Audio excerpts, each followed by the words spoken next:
this is part of our Cherry Beckert Not-for-Profit Speaker Series. We are about halfway through our speaker series, and hopefully you have been able to be part of some of the previous sessions. If you are interested and this is your first one that you are attending, we will go ahead and drop a link inside of our chat for you to research some of the upcoming sessions. We have, I believe, 6 more of them through the remainder of the year. And this one we have had quite an interest in, and no doubtedly, you know, this is a very important topic, and we have the perfect person to be presenting this for us today.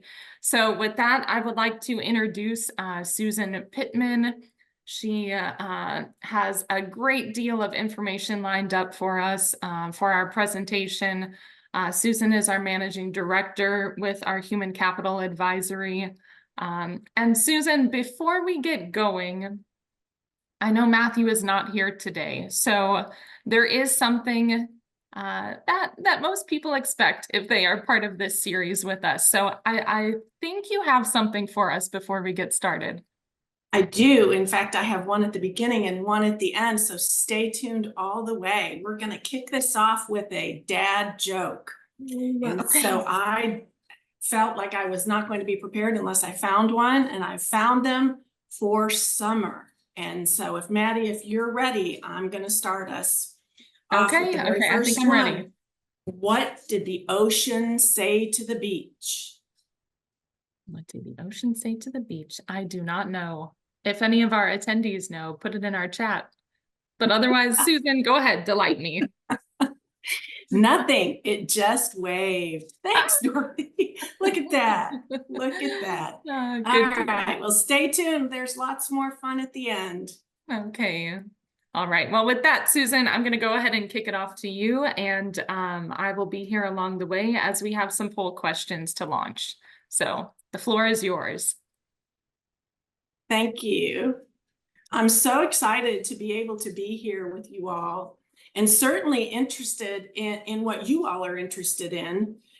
This is something that we spend quite a bit of time, studying, understanding, working with other organizations, our clients, helping nonprofits across the country, really trying to drive. And this is the first time I've got to speak to this group and in this speaker series. So very excited for the opportunity. This is me, of course.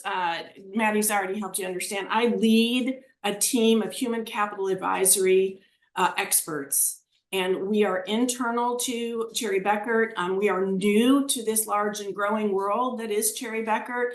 We sit as advisors and really work on helping our clients and our partners sculpt people strategies to support their business strategies.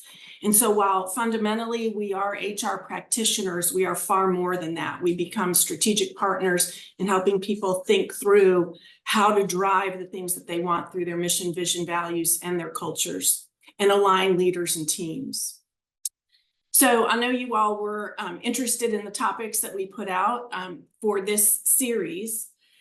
So we started with really looking at what are the trends that are going on in the non-for-profit world? What's going on out there in the landscape? And while we certainly have, our thumb on the pulse of all the research that's going on, we also were able to, in the last 30 days, do a very impromptu survey of most of our non-for-profit clients and ask them, like, what did they want to hear on this series? What's on the top of their minds in terms of helping to steer and lead with intention these organizations?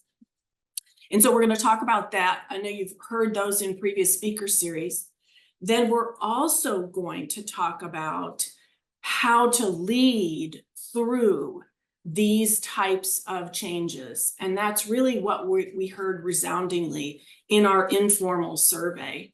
And that was how to lead with intentionality, right, during this constant accelerated time of change. And that is what's going on.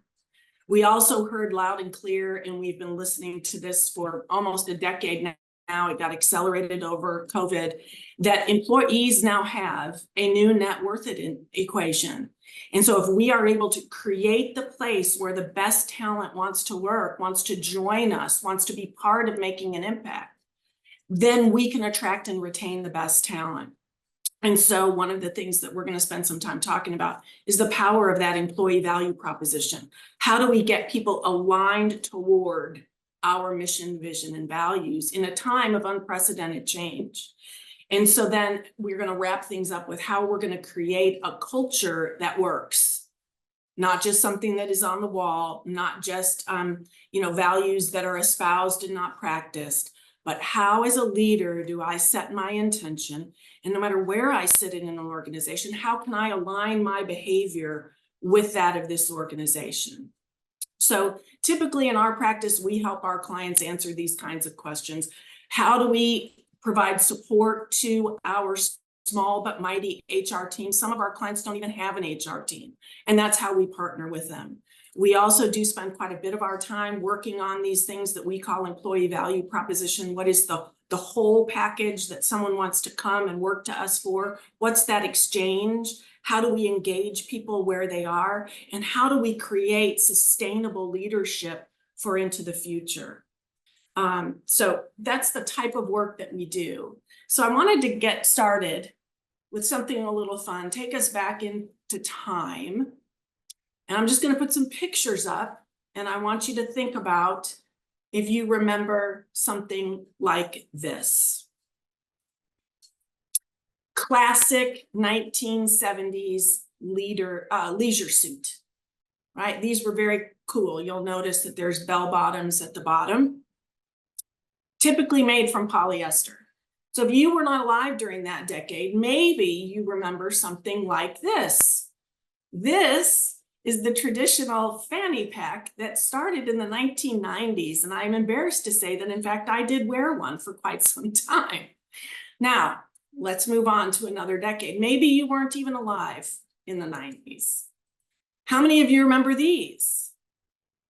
These are skates that were called Heelys. They were skates and shoes all at the same time. And these were quite popular in the 2010s, and I'm seeing a lot more people remembering this. So I think we probably understand the generation or the people that were involved in Heely skates.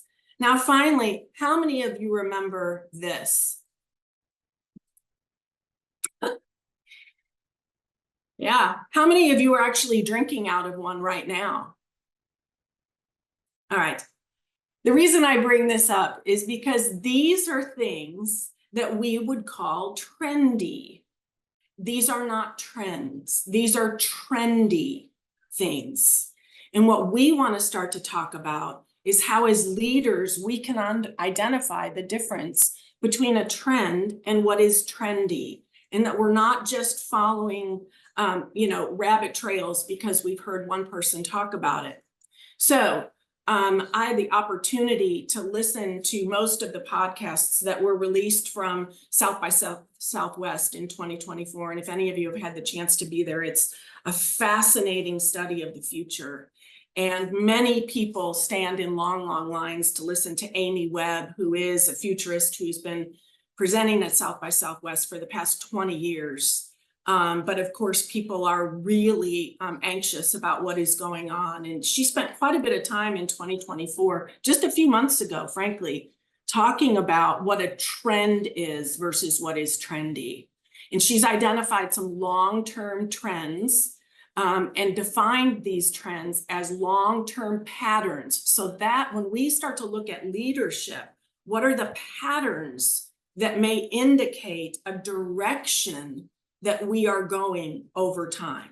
So where our organizational strategy might be going, where our possible mission may be relevant, how I need to adapt to and shift my leadership style to be able to prepare for these longer lasting trends, because we're trying to think as leaders out into the future.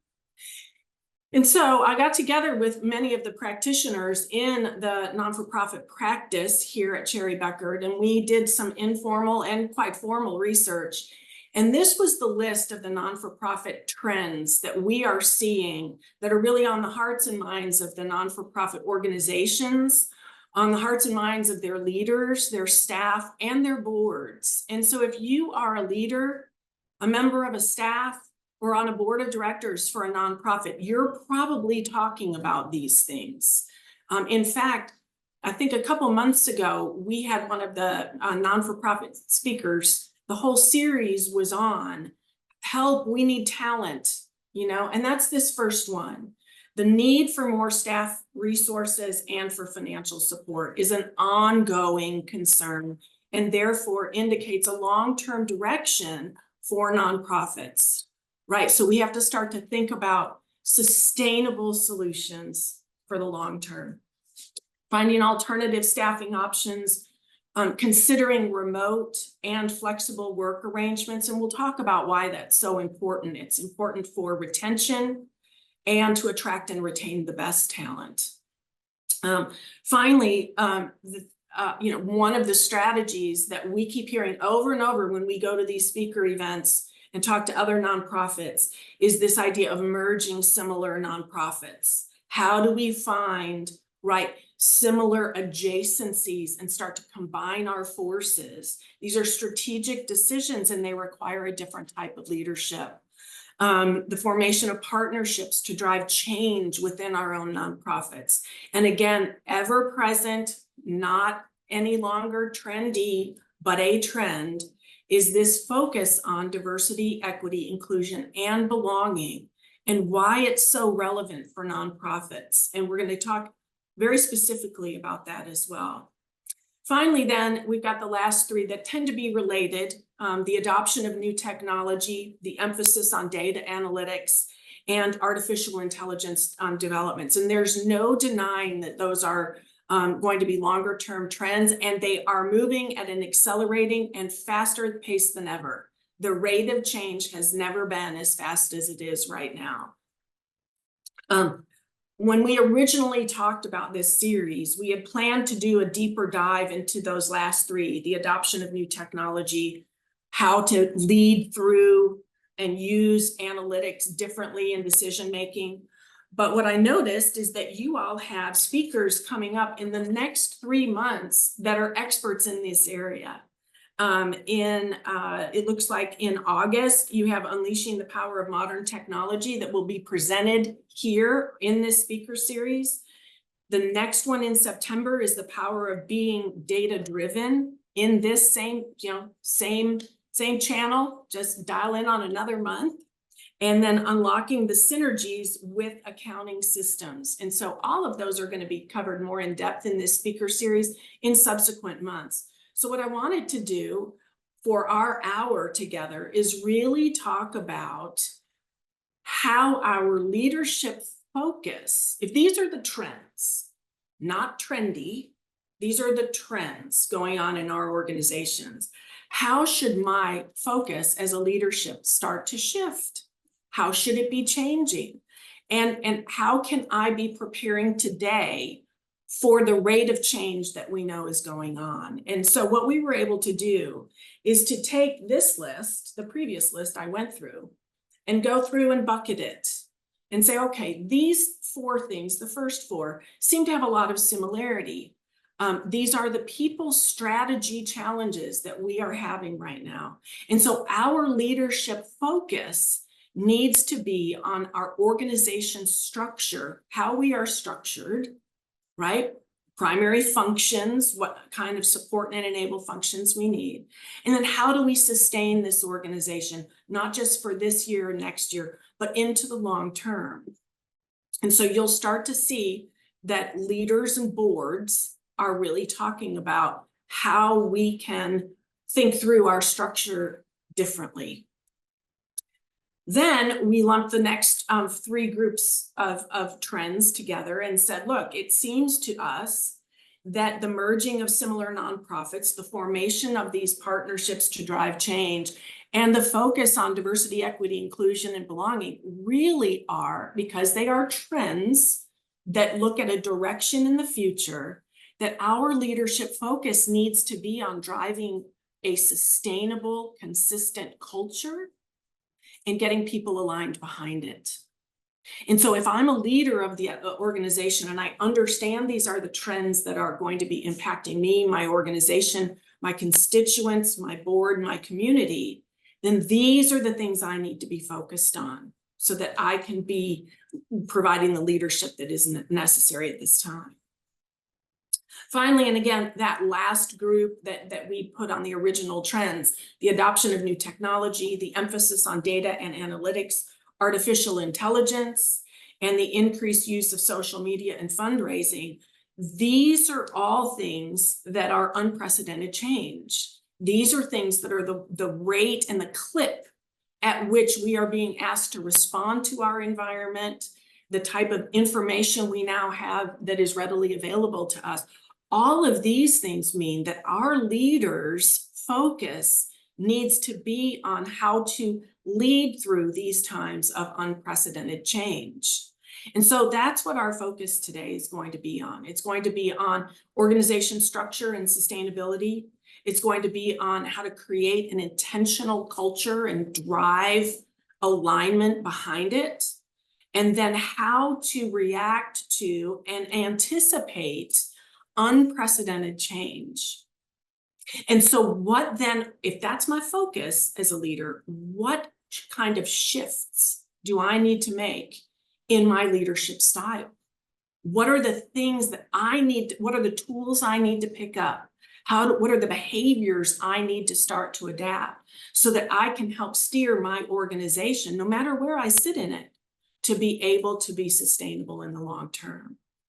So I found some very compelling quotes. These are in the last few months, you all. This is not, last year's information. Some quotes. Adam Grant, very, very well-known organizational psychologist, says, "The future is unfolding faster than our psyche and nervous system can handle." And many of you probably can sense that from the people in your organizations. We are exhausted by the rate of change at the very time that change is happening at an ever-increasing pace. It is, in fact, a paradox, right? So what do I need to do as a leader? Amy Webb, again, at South by Southwest, said, "Something about this time feels different. Something about this point in time, spring of 2024, feels different to this futurist." And she identified that we could be now called Generation T, for generation in transition.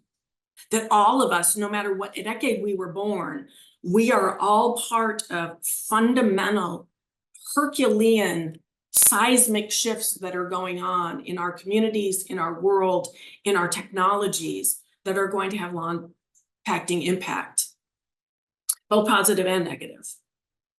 And then finally, just in June of 2024, the timing couldn't have been better. The lead article was "Constant Change is Rewriting the Psychological Contract with Employees." And so again, our non-for-profit world is, having to think differently about the world in which we live and react to an ever-increasing rate of change. And you as leaders, or our individuals on those teams in those organizations, are going to have to start thinking about how we show up. So Accenture just released their most recent Pulse Change Index. They do this on a quarterly basis. And what they came, and this is, again, global research, says that organizations must keep up moving from the world of sporadic change projects into a continuous reinvention process. And it's those organizations, especially in nonprofit, who will be asked to continually reinvent themselves in order to sustain and thrive in this type of an environment. And so, again, because I sit on this side of the organization where I'm always looking at what is the people impact of what is going on in our community, in our world, in our workplaces, right? And how does that workforce then show up for us? What we know is that the people impact of the rate of change we have sustained already from 2019 to 2024 in the past 5 years has been unprecedented. And we have some numbers that are pretty compelling. And that is that people's willingness in all organizations to support organizational change has dropped to 43% from 74% in 2016. So what that means is in 2016, when we did this same type of research, people could get behind change initiatives because they were sporadic. They had a start and a stop, right? And now what we know is that at the time they are very most exhausted, right, and been struggling through all these changes we've endured, we're asking them to change at an even faster pace. We also know that a mere 23% of employees are thriving and fully engaged in work. And you might say, well, that's 23%. That's not too bad. I'm going to look at the 77% that are not. And then we have to think about, how do we re-engage them? Do we even know the right kind of people that are going to help drive our mission, our vision, our values, help to get us prepared for, anticipate, and lead us through change? Newest Gallup poll does tell us that 62% of people are still what we call quiet quitting. That should be nothing new to you. I'm sure you've heard that phrase before. But what is new now is that 15% of employees are loudly quitting, which means they are actively disengaged. They are doing things against the common mission, vision, values, the acceptable practices and norms, because they want some kind of autonomy, some kind of control in what they perceive to be an uncontrollable world. So what we know, again, is that employees in general, across all spectrums, have what we call this new net worth it equation, right? What is the exchange between me going to an organization, bringing my time, talents, and treasures, right? And what do I get in return? Maddie, were you going to ask them a question? Nope, we are just getting ready for the first polling question, Susan. Okay. Good. Thank you. Just wanted to make sure I hadn't missed something along the way. You have not. So as employees have this new net worth it equation, my guess is that for many of you, that net worth it equation has already changed. That you have different expectations of what you want out of your work, the balance in your life. What are the exchanges that you are willing to provide? And so again, if you're feeling that way, the rest of the workforce is too. And so leaders have to know that we're not going back. So we have, I believe, our first poll question. Maddie? Yes.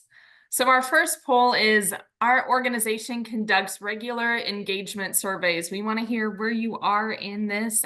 Do you guys do it annually, every few weeks? Not sure how often, but you do know that you conduct them. You don't conduct engagement surveys, or you're not quite sure. So go ahead, take the next 10 or 15 seconds to give us your first poll response. Again, we will have multiple check-ins throughout our presentation for CPE purposes, but go ahead and let us know your thoughts, and we will share those results here soon. Also, Susan, we do have a couple of questions coming in for you. Great. The first one is, do you think that people in general are more unhappy than prior to COVID? Do you think COVID played any impact in how employees are feeling?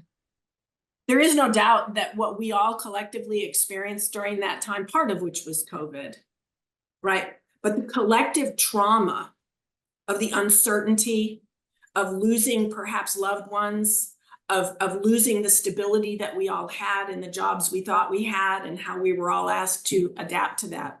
Plus then the resulting cultural strife that happened, that was also going on at the same time.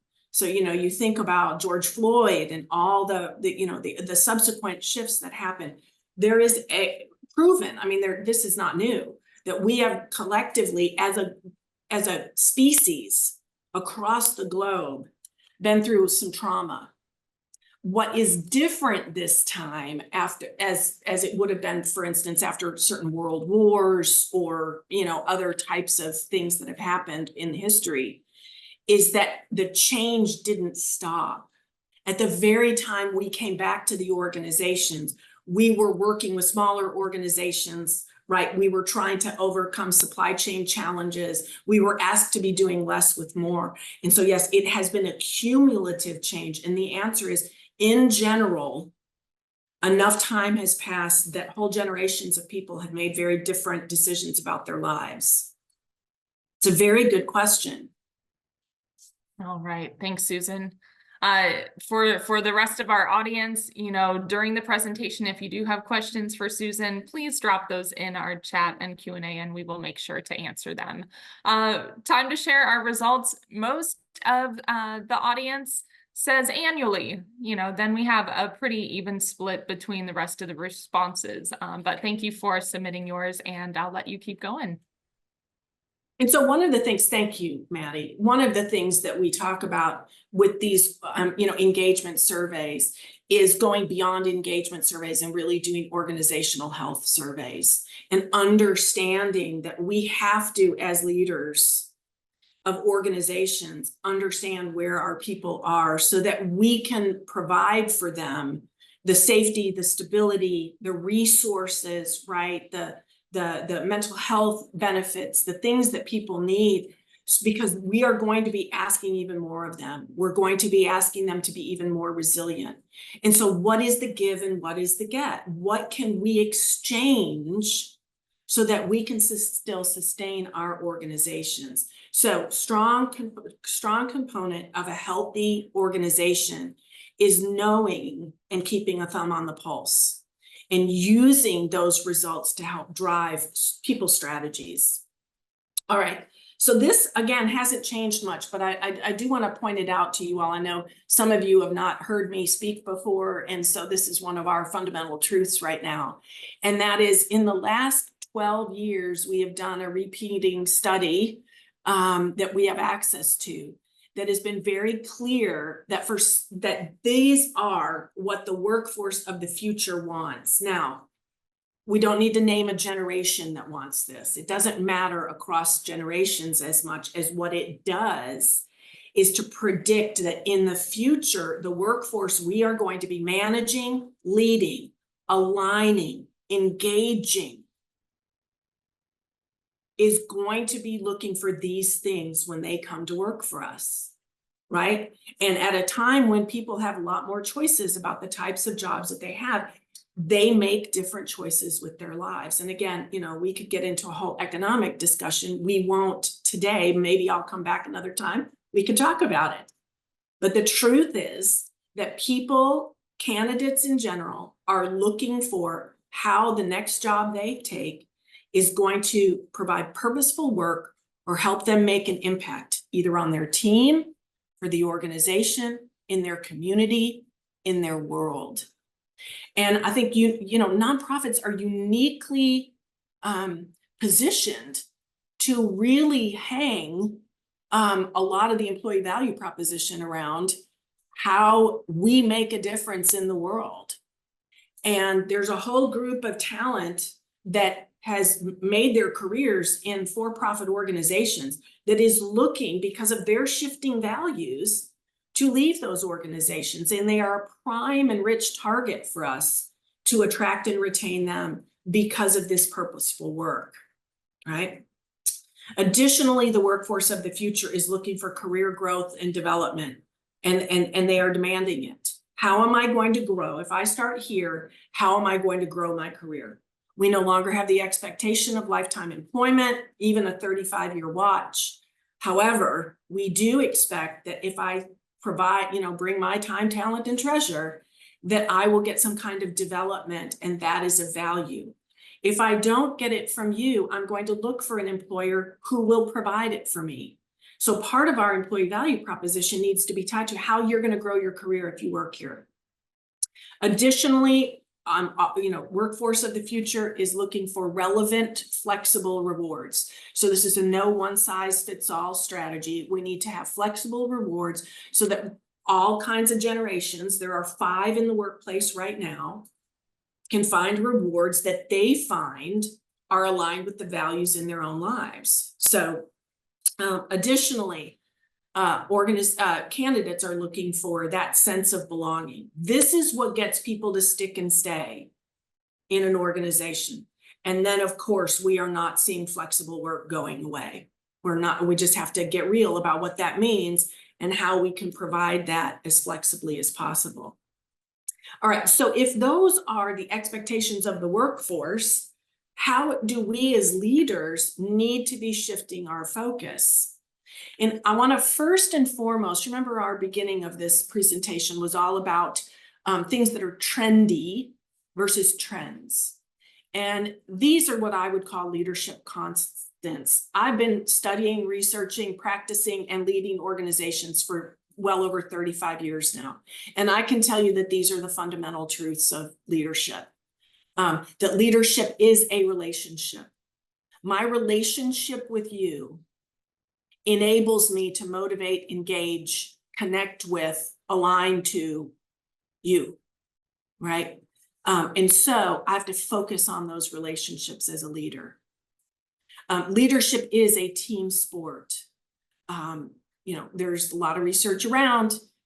We don't use the word I as leaders, we use the word we, right? This is what we've been able to accomplish. When we start to keep that steady as she goes, I'm part of the team, here's the direction we're all going, and the ability to create those strong, cohesive, and aligned teams. These are the things that consistently win out in leadership. One of the things I want to emphasize with this audience, because I know it's large and I know not all of you are in the executive director role or a CEO suite or even a CHRO, or you might probably not even have those roles. But I will tell you that fundamentally leadership development is self-development. And so, the more we can as leaders learn, be curious, value differing perspectives, focus on our own development, that's when our organizations get stronger and better. And so no matter where you are in the organization, if you want to become a leader of your team, of your function, of your organization, you need to focus on your own self-development. And hopefully you will be in an organization that is recognizing as you grow, everybody gets better. And finally, no matter where you sit in the organization, you can say, none of this relates to me, Susan, because I don't sit in a leadership seat. I don't have that kind of a title. The truth is leadership is everybody's business. And if you are not in a leadership role, you can certainly be an influencer in the organization. And if we think of ourselves as influencers, then we start to make the connection that I can make an impact. And if the workforce of the future wants to make an impact, that becomes a compelling reason for me to stay. So these are the constants. These are not trendy. These are not even trends. These are truths of leadership.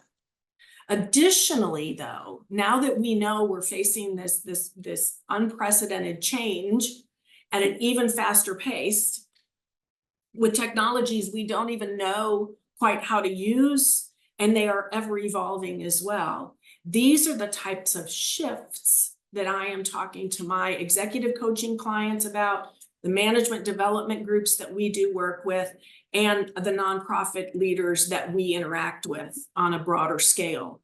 And that is the shifts you need to be making, is getting comfortable with paradox. What does that mean? It means being comfortable with the fact that two truths can exist that appear to be at difference with each other. Right? How do I hold the steady ship at the same time accelerate change? That appears like there's an either or. There isn't. There's a both and in that.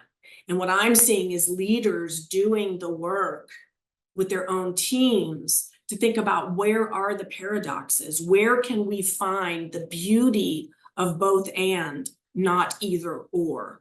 And those are the teams that become more resilient and become more cohesive through that challenge.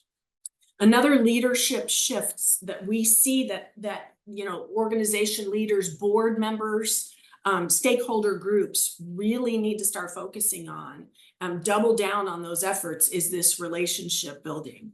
How to build a strong, connected network of folks that you can give to and ask for from at the same time. So that relationship, that give and take, the nurturing that it requires of relationships is one of the shifts we need to make. It's not just putting a strategy on a paper. It is understanding the relationships I need to build beyond my purview that may enable me to drive the organization into the change we need.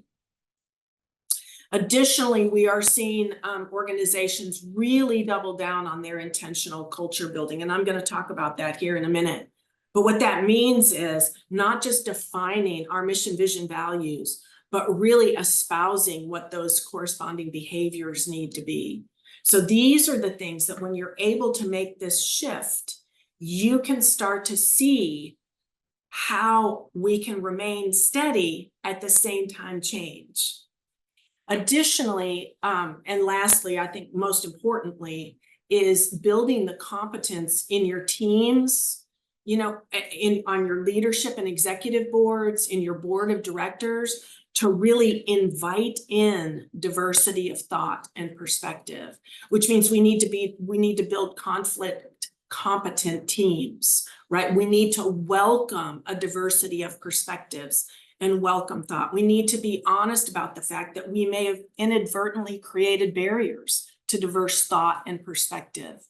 So this new frontier of diversity for diversity's sake is really why some diversity DE&I programs have not been successful, and we were watching some organizations lose their emphasis on them. And instead, the new frontier of diversity, equity, inclusion, and belonging is how do we build that into the fiber of who we are, because it enables us to think about our world differently, our customers differently, our stakeholders, our donors, our board differently, the community we serve differently. And when we can put ourselves in other people's shoes, we can start to come up with different ideas. So only ironically, the June issue of Harvard Business Review, on their front page, this is the cover of their magazine, how to build a corporate culture that works. But the subquote on this is important. It says there is a widespread misunderstanding that corporate culture, just culture alone, is the key to business success. What this study found is that very few organizations can articulate their culture in a way that molds team behavior. So I may agree that those are our values, but I don't know how to behave differently because of those values. And that's where we can start to, as intentional leaders, build a culture where people want to come, grow, make an impact, and stay. And so again, culture is key. 57% of job seekers actually now are asking about culture during the interview process. So we have to have an answer for that during the precursors of any kind of a relationship, employment or otherwise, candidate, of what our culture is like. And they have to see evidence of it in how they experience us in that candidate experience. 75% of recruiters, and of course we have a team of people that are recruiters, will tell us that culture fit is more important than a prospect's work history and experience. Meaning we can hire the very best, most experienced person, but if they don't fit the culture, either they're going to get exhausted by it or the organization is going to get exhausted by them. And so we have to have a way of screening for, talking about, measuring, rewarding culturally specific behaviors. 73% of the respondents of a survey picked that a defined and clearly articulated culture as the top element of a company's reputation as a workplace. So when you see people who have these, great place to work and best place to work and all those designations, candidates look at that. So if we're looking for the best talent that wants to stick and stay, we've got to get better at defining what our culture is and how it makes us different than anyone else. And then again, I can't emphasize enough how much when we work with clients, it's not enough to have the mission, vision, values on the wall, or even talk about it during town halls. People need to understand how to behave their way into the culture. So tenets like, this is how we work together, starting with verbs. This is how we lead at XYZ organization. Those things start to define the culture and the way we interact. So I wanted to share with you that at Cherry Becker, we in fact have done the work to define not only our mission, but what our values are, right, around the client promise and the employee promise. We have both, right? Because strategically we understand we are selling the skills, talents, and abilities of our experts. That's our core business. And so it only makes sense that we've got to think about how we can engage that talent at the same time, match them with the clients that share that same idea of success. So this is just one example. I thought it would be interesting, especially because I'm sure there's some Cherry Becker folks on this call. So it's time for our polling question number 2. Maddie? Yeah, we want to know, the second question is, our organization has a clearly defined mission, vision, and value. Is it A, yes, we use it, it's our North Star. B, yes, defined, but just don't quite use them. C, we need help defining them. Or D, you're not quite sure. All right, and we will go ahead and give about 20 more seconds to answer this poll question. Be Again, interested to see this one. I am too. We do have one leading right now, and I'm happy to see that. So go ahead, if you have not submitted a poll question response, do so in the next 5 seconds.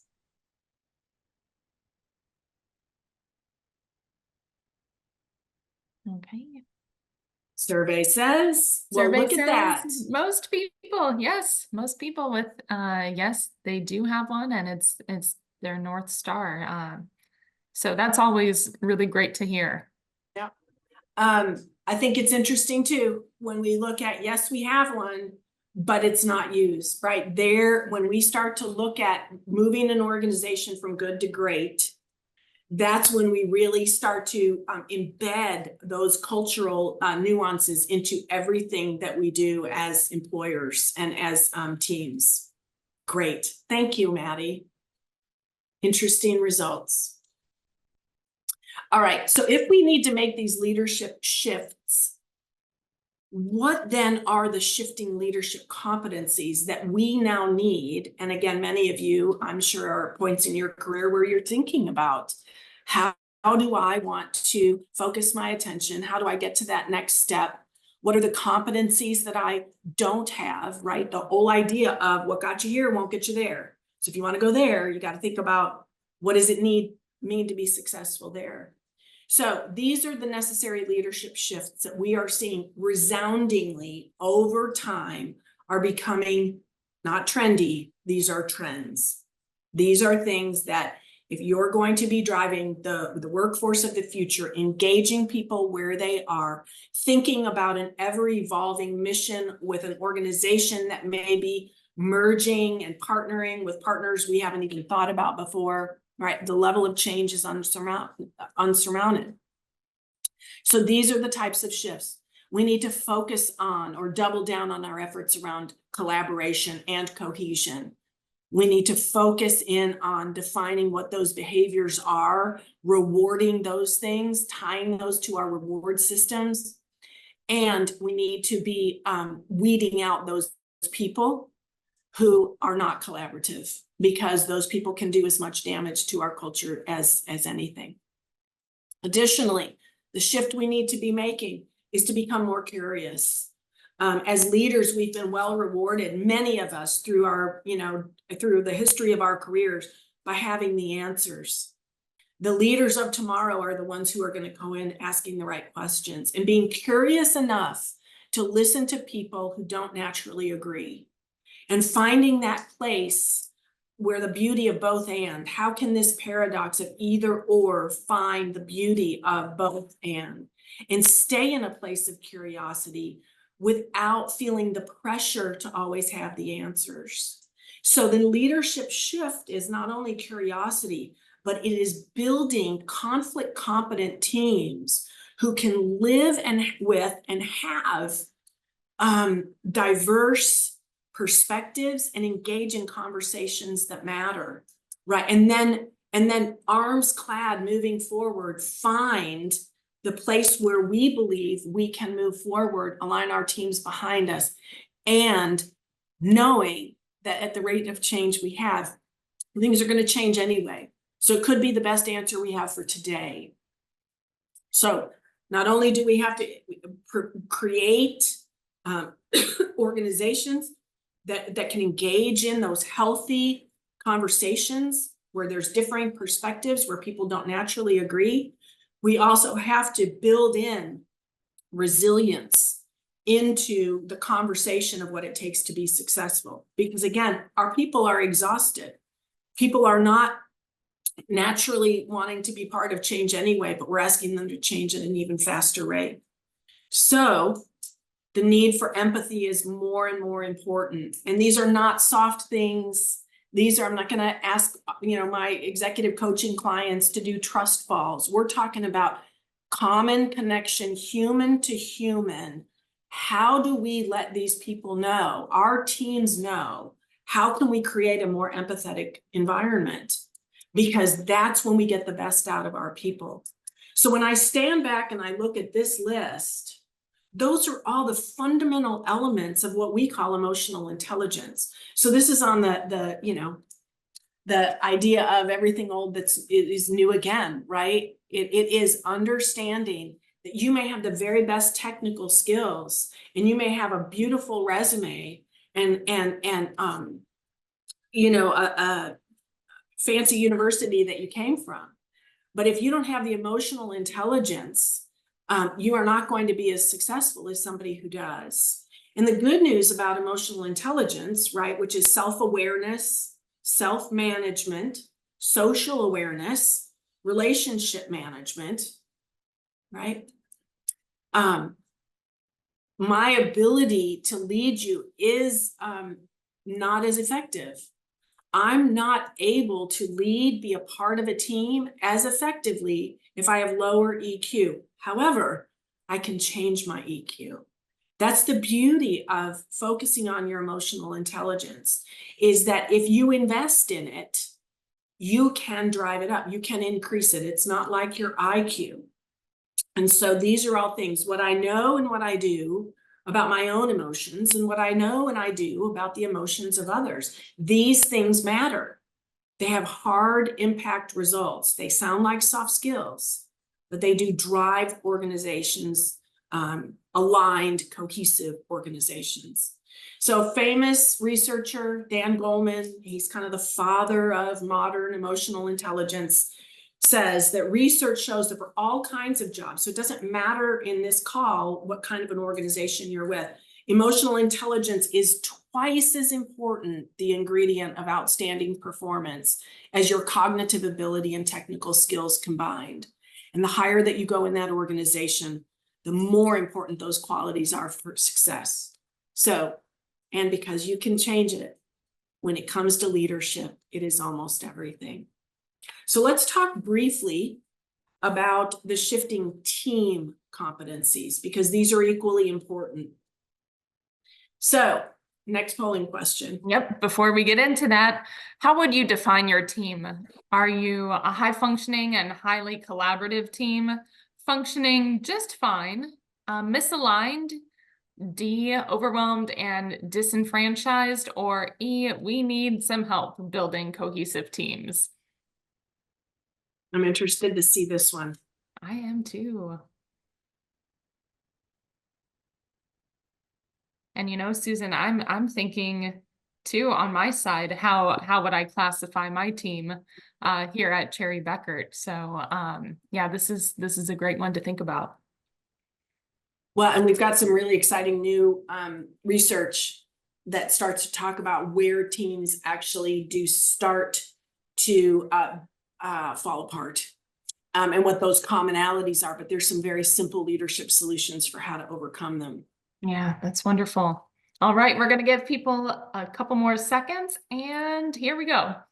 Most are functioning just fine. The one right behind that, high functioning and highly collaborative. We do have a little spread between the last three. So I think overall, good positive results for this one. I do agree. I guess the question becomes, if we're functioning just fine, imagine how much better we would be functioning, right? If we were just able to dial up the collaboration, like what's getting in the way? Are there organizational policies? Are there things that we're doing inadvertently that get in the way of our own collaboration and need for it? Yeah, it's good stuff. It is. All right. So building a collaborative team, building collaborative and diverse teams is not just a virtue. Again, this people strategy stuff is not just nice to have. These are the must-haves for how we build organizations that are, resilient, competitive, effective, efficient for the future. It is a strategic choice, and we're seeing more and more organizations really investing in building those collaborative behaviors that come out from their organization mission, vision, and values. So there's this really interesting study, again, call me a geek. I love to watch this stuff. It is very reinforcing and validating. This study was done by the Institute for Corporate Productivity, I4CP. It's a great organization. They do some really cool, primary research. And this is the way that they found in their most recent study that most teams start to trip up over their own collaborative endeavors, where they become less collaborative. In fact, what we found out through this survey is that 39% of teams could improve collaboration just by changing one thing on that team. So again, that's a big number. That's a big number to move from just functioning well as a team to really being highly collaborative. But here are the ways that we see most teams are falling apart, right? Priority overload, hub and spoke, they become overwhelmed or disenfranchised. Sometimes they're misaligned or they're isolated. Now, the definitions of each of those are on this slide. I wanted to show this group, however, is that priority overload and being misaligned are the top two and most common issues on teams today.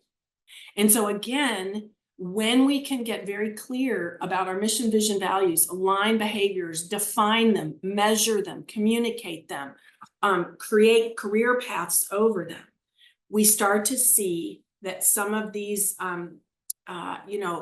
challenges to building cohesive teams fall away. But we've got to focus on the behaviors of those teams. So more to come on that. I'm hoping I get invited back and we can talk more about just building high functioning teams. All right, so let's wrap up. I see we're almost out of time, and I do want to share one great dad joke with you at the end here.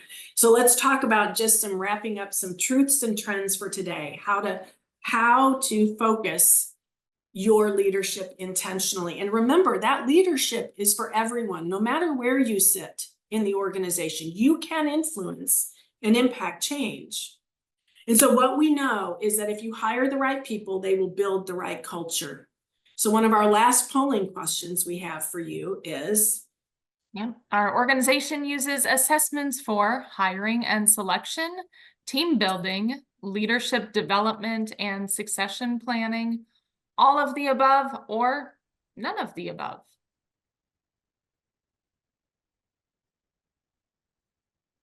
All right, Susan, this has been wonderful. We will share Susan's contact info at the end if you do have questions after the session.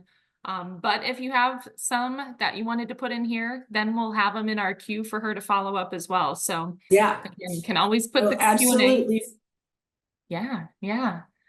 Okay, time to end our poll. Let's see. Most people said all of the above. Oh, wonderful. Isn't that nice? That is not what I expected. I was not thinking so either. So that is good to hear. Great, that's great. All right, well, let's finish up. We just have a couple more slides, and I know we're rounding the corner, so let's keep going. So I know I've already mentioned this, but I cannot overemphasize for this group, as we start to talk about truths and trends in leading our non-for-profits, we've got to get very clear on what our employee value proposition is. How do we define the people that they're going to work with, the work that they're going to do, how this organization makes an impact, what the opportunities are, and what the rewards are. Those are those holistic statements of here's the give and here's the get, here's the exchange. If you want to drive engagement in an organization, you've got to focus on belonging. And I love this. This is one of my favorite pictures. It's very true. People want to jump over when they feel like they're going to belong, and that's how you attract and retain the best talent. So there's some interesting statistics here.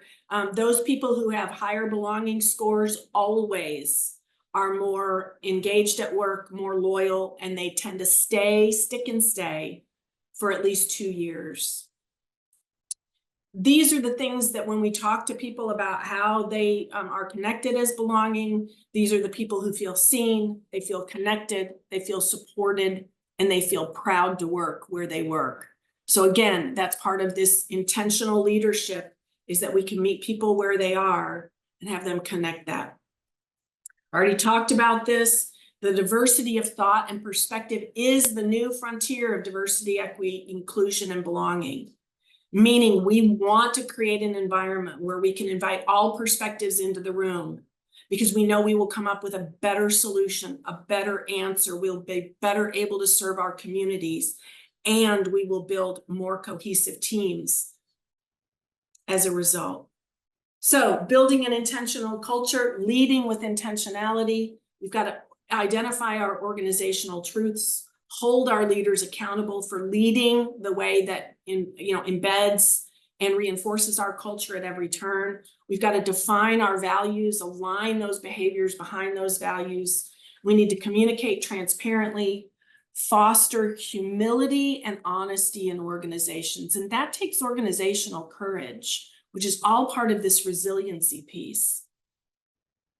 All right, final polling question, Maddie. Yes. If you would like to learn more about how Cherry Becker can help your organization build those transformative capabilities and cultivate strong company culture, go ahead and answer this last one. Yes, maybe in the future, or no. And I did go ahead and I dropped the link in our chat for people to register for future sessions. I know the next one is coming up in about a month. That one will be on unleashing the power of modern technology. Like you said, Susan, a lot of the future topics are kind of woven into what you touched on today. So there is a as they should be. Our madness, I think. All right, so we'll go ahead and let people answer this last one, but you did say you had another. Oh, I do have another. I do have another one. I'm going to have to pull that up. Here it is. All right, the last summer dad joke. Why do bananas wear sunscreen? I do not know. Because they peel. They peel. Okay. That is great. Well, thank you so much, Susan. Go ahead, if you can show us the QR code too on this next slide. There it is. Please join us. Yeah, people can register for the upcoming sessions. I think we have your contact info on the following one. We just ask for the audience to participate in our survey. That will launch as soon as the session concludes. And again, Susan, thank you so much for being here today. You covered so much information. I'm looking at the feedback that we're receiving from the audience. Awesome presentation. This was great.